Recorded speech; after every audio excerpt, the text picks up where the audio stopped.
हाल ही में पिछले दिनों इंडिगो में जिस प्रकार के इंडिगो की जो फ्लाइट्स कैंसिल हुई, पूरे देश में एक हाय तौबा समझ गई।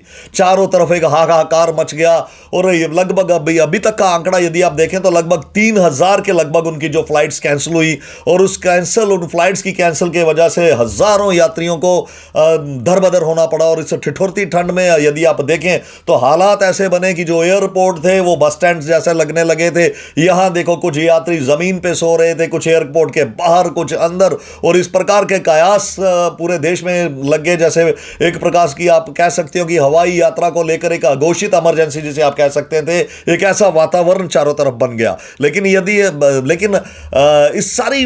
आप इन सारे कारणों को टटोले तो आप पाएंगे कि जिस प्रकार इंडिगो ने सरकार की जो चेतावनी थी उसे अनदेखा किया। हालांकि जो नए आप कह सकते हैं कि फ्लाइट ड्यूटी टाइम लिमिटेशन से इस प्रकार के कुछ एक नए कानून जो डीजीसीए ने पहले ही काफी पर्याप्त समय दिया था सबको कि ये कानून इंप्लीमेंट करने से पहले उन्होंने तमाम एयर कंपनीज को जो इस प्रकार के जिनका बिजनेस है, जिनकी भारतीय बाजार में हिस्सेदारी है, उनको तमाम एक पर्याप्त समय दिया गया था। और यदि आप इंडिगो का देखें, लगभग 65% इस इंडिगो की भारतीय बाजार में हिस्सेदारी है। और यदि आप देखें तो शुद्ध साल का यदि आप इसका मुनाफा देखें तो लगभग 8,500 करोड़ रुपए का शुद्ध साल का इनका मुनाफा है। लेकिन वही कहते हैं कि जब आप व्यवस्था को अनदेखा करें, जब उन व्यवस्था को नहीं देखें, तो आप दूसरे शब्दों में ये कह सकते हैं कि ये एक मैन मेड क्राइसिस था। ये इंडिगो की जो मैनेजमेंट व्यवस्था थी उसके द्वारा एक बनाया गया एक क्राइसिस था। और ये क्राइसिस इतना बड़ा था कि जिसमें चारों तरफ एक आप कह सकते हैं कि एक ऐसा बेचैनी का माहौल सा बन गया था। एयरपोर्ट में जो मंजर देखने को मिल रहा था, कोई ये कह रहा था कि उसकी बीवी गर्भवती है, उसे स्थान दिया जाए, उसे बैठने के लिए स्थान दिया जाए। कोई ये कह रहा था कि उसने अपने बाप की अस्थियां लेके जाना है, उसकी फ्लाइट कैंसिल। किसी ने अपनी शादी की रिसेप्शन में जाना था, उसकी फ्लाइट कैंसिल। और कई ऐसे बीमार पेशेंट्स थे जिनको एक जगह से दूसरी जगह, जिनके हॉस्पिटल में डॉक्टर्स के पास अपॉइंटमेंट्स थी, वो कैंसिल। और इस तरफ से यदि आप देखें तो ये कोई छोटी चीज नहीं थी। और चूंकि 2019 के बाद जैसे ही स्पाइस जेट एयरवेज थी जिस प्रकार से वो ग्राउंडेड हुई, उसके बाद जो इंडिगो था इसका काफ़ी बड़ा एक विशाल बाजार में इसने भारत के बाजार में कब्जा किया। लेकिन सबसे बड़ी बात यह है कि वो कहते हैं कि जब किसी भी व्यक्ति का सर्वत्र राज हो जाता है तो वो अपने आप को बेताज बादशाह समझने लगता है। और यही कारण है कि जो इंडिगो की टॉप मैनेजमेंट थी, कई बार इनके जो पायलट यूनियन थे, कैबिन क्रूज थे, उन्होंने अपनी कई प्रकार की समस्याओं को इनको अवगत कराया। लेकिन कभी भी इंडिगो की जो टॉप मैनेजमेंट थी उन्होंने उनसे कोई संवाद स्थापित करने की कोशिश नहीं की। और उसका नतीजा ये रहा कि वो जैसे ही ये डीजीसीए के नए कानून आए और उसके बाद जो नए कानून इसमें लागू किए गए, नए दिशा निर्देश दिए गए, और उस दिशा निर्देश के बाद उस दिशा निर्देश के बाद इंडिगो की जो पूरी व्यवस्था थी वो चरमरा गई। और व्यवस्था भी इसलिए चरमराई क्योंकि उन्हें स्टाफ की कमी हो गई। उनके कैबिन क्रूज पायलटों का उनमें संकट आ गया क्योंकि अब एक पूरे तय लिमिट के बाद ये फिक्स कर दिया था कि एक पायलट एक उड़ान के बाद इतने घंटे रेस्ट करेगा, एक कैबिन क्रू इतने घंटे रेस्ट करेगा, उनकी जगह दूसरे मेंबर्स को जाना पड़ेगा। और इस वजह से एक प्रकार की पूरी जो मैन पावर की शॉर्टेज थी वो इंडिगो के सामने आ गई और पूरी की पूरी व्यवस्था चरमरा गई। और यदि वो दूसरी तरफ यदि हम देखें तो जिस प्रकार दूसरी तरफ हम देखें तो इस व्यवस्था के चरमराने के बाद हालांकि सरकार ने अपनी तरफ से प्रयास किए, लेकिन कहा ये जा सकता था कि जो अभिलंब कदम उठाने थे उन्हें उठाने में थोड़ी सी जो देरी है, मैं ये कहूँगा जरूर हुई। लेकिन अभी सरकार ने एक 4 सदस्यीय कमेटी बनाई है जो 15 दिनों के भीतर एक अपनी रिपोर्ट देगी और उसमें यह तय किया जाएगा।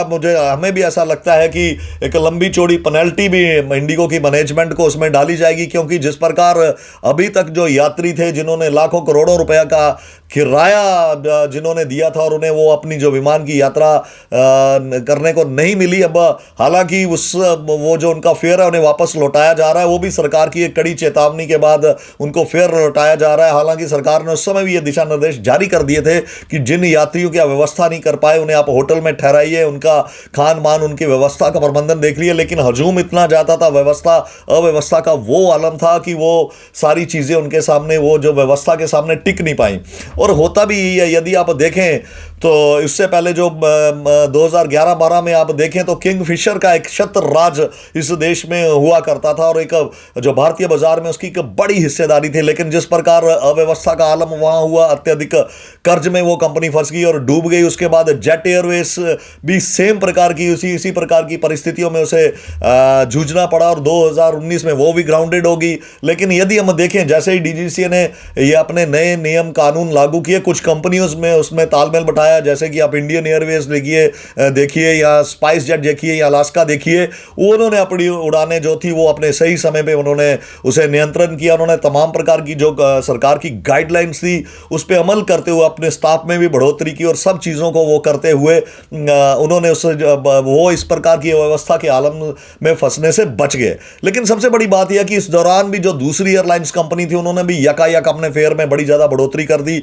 समझते हैं कि सरकार को ऐसी कंपनीज को, ऐसी जो विमान कंपनी है जो आपदा में भी कई बार इस प्रकार का अवसर ढूंढती है कि ग्राहक को नचोड़ा जाए, यात्री को नचोड़ा जाए। यदि उनकी एयरवेज में आता है तो बड़े बड़े लगभग 50-50 हज़ार रुपए तक की भी टिकट गई और उसके ऊपर अब कड़ा संज्ञान भी सरकार द्वारा लिया जा रहा है। लेकिन हम समझते हैं कि भारत जैसे देश में इस प्रकार के कानून, कड़े कानून होने चाहिए। हालांकि पिछले दिनों हमने देखा कि इंडियन एयरलाइंस का जो एक पायलट था उसे जो जिस प्रकार की एक फ्लाइट के बाद दूसरी औपचारिकताएं चाहिए एक पायलट को, उतने कितने घंटे आराम करना है, ये सारी चीज़ें देख के उसे दूसरी फ्लाइट में भेजा जाता है। लेकिन इंडियन एयरलाइंस ने जिस प्रकार उस गाइडलाइंस को अनदेखा किया और इंडियन एयरलाइंस में एक लगभग 30 लाख की पेनल्टी भी सरकार की तरफ से उस पे उससे पायलट की वजह से डाली गई, तो उसे उड़ान की वजह से डाली गई। हम समझते हैं कि जो इंडिगो की तरफ से ये इतनी प्रकार का इस देश में इस प्रकार का हाय तोबा मचाया गया, इस इंडिगो के ऊपर भी एक कड़े से कड़ा कदम उठाया जाना चाहिए ताकि भविष्य में, क्योंकि यात्रियों के साथ कोई खिलवाड़ न किया जाए। क्योंकि देखिए जो सेफ्टी मेजर्स हैं, जो नई गाइडलाइंस है, ये तमाम जो एयरलाइंस कंपनियां इनका फॉलो करना इनका दायित्व बनता है। केवल उड़ान से संबंध नहीं होता है, यात्रियों की जान माल की दृष्टि, कैबिन क्रू की जान माल की दृष्टि और एक पूरी तरह से एक स्वस्थ वातावरण में जिसमें पायलट भी अच्छे तरीके से स्वस्थ हो, कैबिन क्रू भी अच्छे तरीके से मुस्तैद हो, थका सा या कोई इस प्रकार का वर्क ओवरलोड से कहीं इंसान से, क्योंकि एक मानवीय गलती से एक बहुत बड़ा जो हादसा हो जाता है, फिर हजार मतलब कि बेशुमार कीमती जाने उस हादसों में हमने देखा कि उन्होंने अपनी जान से हाथ धोया है। हम इसलिए ये समझते हैं कि ये जो इंडिगो का क्राइसिस हुआ, ये शुद्ध रूप से, जितना मैंने इसे एनालाइज किया, ये मैन मेड क्राइसिस था, मैनेजमेंट मेड क्राइसिस था। अगर वो उस समय उस प्रकार से अपने स्टाफ में बढ़ोतरी करते, रोस्टर को प्रॉपर चैनलाइज करते, तो इस प्रकार की स्थिति सरकार और इंडिगो के सामने नहीं आनी थी। बहरहाल हम समझते हैं अब एक जो जांच कमेटी है वो इसके ऊपर अपना पूरा फैसला देगी, तथ्यों को खंगालेगी और जो भी लोग जो भी इसमें दोषी होंगे उन पे ऊपर कड़ी से कड़ी कार्रवाई की जाएगी। तो बहरहाल ये जो इंडिगो का एक जो क्राइसिस था जिसने पूरे देश को हिला के रख दिया, उसके ऊपर ये हमारा आज का वीडियो था। आपको हमारा ये वीडियो कैसा लगा प्लीज़ कमेंट बॉक्स में जरूर बताएं और जाते जाते मेरे इस channel talks with Indrajit Samyal को सब्सक्राइब करें, लाइक करें, शेयर करें। फिर मिलेंगे किसी एक नए वीडियो के साथ, तब तक के लिए जय हिंद, वंदे मातरम, भारत माता की जय।